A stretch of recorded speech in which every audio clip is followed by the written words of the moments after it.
प्रिय विद्यार्थियों, भूगोल व्याख्यान माला में आपका स्वागत है। मैं अभयवीर सिंह चौधरी, सहायक आचार्य, राजकीय महाविद्यालय बयाना। आज हम इस लेक्चर में बीए पार्ट फर्स्ट भौतिक भूगोल की जलवायु विज्ञान शाखा में सम्मिलित पवन विंड्स के बारे में चर्चा करेंगे। पवन क्या होती है तथा पवन की दिशा और गति किस प्रकार से निर्धारित होती है, इसके बारे में हम चर्चा करने वाले हैं। विद्यार्थियों, क्षैतिज रूप में गतिशील वायु को पवन कहते हैं, यानी कि धरातल के क्षैतिज रूप में गतिशील वायु पवन कहलाती है। पवनें उच्च वायुदाब क्षेत्र से निम्न वायुदाब क्षेत्र की ओर प्रवाहित होती हैं और पवनों की दिशा तथा गति को कई कारक प्रभावित करते हैं, जो कि निम्न प्रकार से हैं। सबसे पहले है दाब प्रवणता। दाब प्रवणता, प्रेशर ग्रेडियंट।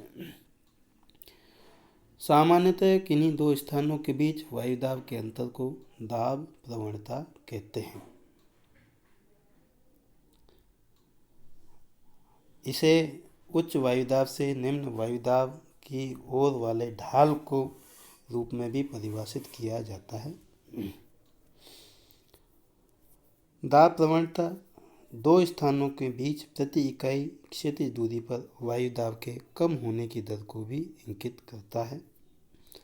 दाब प्रवणता को बैरोमेट्रिक ढाल भी कहते हैं, जो कि समदाब रेखा के लंबवत होती है।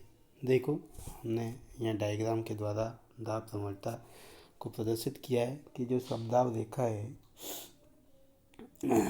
उसके जो ढाल है आप देख रहे हो 1021 मिलीबार से 1018, 1015, 1012 इस प्रकार से उच्च वायुदाब से निम्न वायुदाब की तरफ वायु प्रवाहित होती है और यही वायु की दिशा होती है। दाब प्रवणता वायुदाब की दिशा के परिवर्तन को दर्शाती है, जो सदा उच्च वायुदाब से निम्न वायुदाब की ओर तथा समदाब रेखा के लंबवत होती है।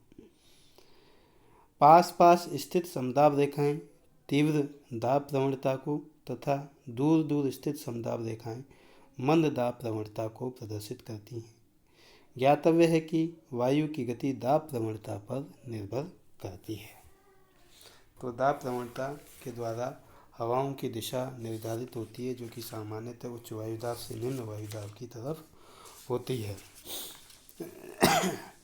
वायु पवन की दिशा को प्रभावित करने वाला दूसरा प्रमुख कारक है पृथ्वी की परिभ्रमण या घूर्णन गति। देखो विद्यार्थियों, पृथ्वी की परिभ्रमण या घूर्णन गति के कारण पवनें विक्षेपित हो जाती हैं। इसे कोरियोलिस बल कहते हैं तथा इस प्रभाव को कोरियोलिस प्रभाव कहते हैं। एक फ्रांस विज्ञानी थे, उन्होंने सबसे पहले इसका पता लगाया। इस विद्वान ने जी कोरियोलिस, इनके नाम पर इसको कोरियोलिस बल कहा जाता है। देखो विद्यार्थियों, पृथ्वी पर जो हवाएं हैं वो पृथ्वी की अक्षीय गति के कारण इन पवनों में विक्षेप या डिफ्लेक्शन हो जाता है। इस विक्षेप बल के कारण हवाएं उत्तरी गोलार्ध में प्रवणता की दिशा की दाहिनी ओर तथा दक्षिणी गोलार्ध में बाईं ओर मुड़ जाती हैं। तो इसका ये प्रभाव होता है। इसको फेरेल का नियम भी कहा जाता है ना। फेरेल के नियम के अनुसार जिस दिशा में पवन प्रवाहित हो रही हो, यदि उस दिशा में मुंह करके खड़े हो जाएं तो हवाएं उत्तरी गोलार्ध में दाहिनी ओर तथा दक्षिणी गोलार्ध में बाईं ओर मुड़ जाती हैं। इसी प्रकार एक और नियम है, वो है बायज-बेलेट का नियम, जो कि इस प्रकार से है कि जिस दिशा में हवा प्रवाहित हो रही है, यदि उस दिशा में मुंह करके खड़ा हुआ जाए तो उत्तरी गोलार्ध में न्यून वायुदाब बाईं ओर तथा दक्षिणी गोलार्ध में ये दाहिनी ओर होगा। देखो विद्यार्थियों, ये जो घूर्णन गति के प्रभाव के कारण कोरियोलिस बल उत्पन्न होता है। भूमध्य रेखा पर घूर्णन की गति सर्वाधिक होती है, तो यहाँ पर कोरियोलिस बल न्यूनतम होता है, जबकि ध्रुवों की ओर घूर्णन गति सबसे कम होती है इस कारण से ध्रुवों पर जो है कोरियोलिस बल सर्वाधिक होता है।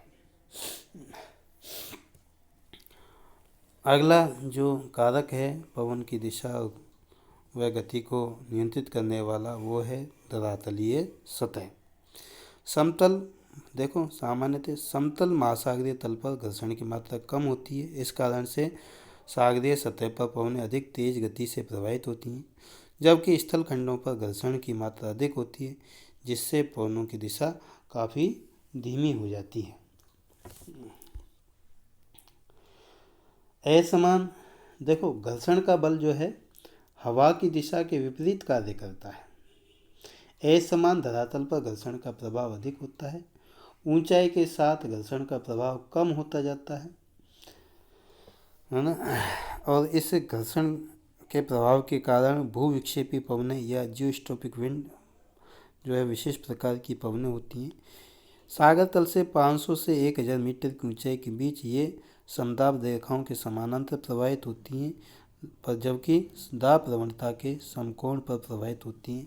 इन पवनों को भूविक्षेपी पवन या जियोस्ट्रोपिक विंड कहा जाता है। तो विद्यार्थियों, हमने इस लेक्चर में पवन की दिशा और पवन की गति को नियंत्रित करने वाले कारकों की व्याख्या की है। पवन की दिशा सामान्यतः उच्च वायुदाब तथा निम्न वायुदाब के द्वारा निर्धारित होती है ना। उच्च वायुदाब से निम्न वायुदाब की तरफ पवन प्रवाहित होती है। इसे दाब प्रवणता या प्रेशर ग्रेडियंट कहते हैं। अगर दाब प्रवणता अधिक है तो पवनों की गति अधिक होती है, और दाब प्रवणता कम है तो पवनों की गति कम होती है। तो दाब प्रवणता वह पवन की दिशा को भी निर्धारित करती है, और दाब प्रवणता के आधार पर ही पवन की गति भी निर्धारित होती है। दूसरा जो कारक है पृथ्वी का परिभ्रमण या घूर्णन गति के कारण उत्पन्न कोरियोलिस बल या कोरियोलिस प्रभाव है, जिसके कारण उत्तरी गोलार्ध तथा दक्षिणी गोलार्ध में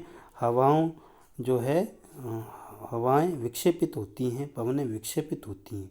तो इसके द्वारा जो है सामान्यतः पवनों की दिशा में विक्षेपण उत्पन्न होता है, डिफ्लेक्शन उत्पन्न होता है। और तीसरा है धरातलीय स्वरूप, जिसमें घर्षण के द्वारा पवनों की गति प्रभावित होती है। इसके साथ साथ हवा की दिशा भी इससे प्रभावित होती है। तो ये हमने आज के लेक्चर में पवन की दिशा तथा गति को नियंत्रित करने वाले कारकों के बारे में चर्चा की है। धन्यवाद।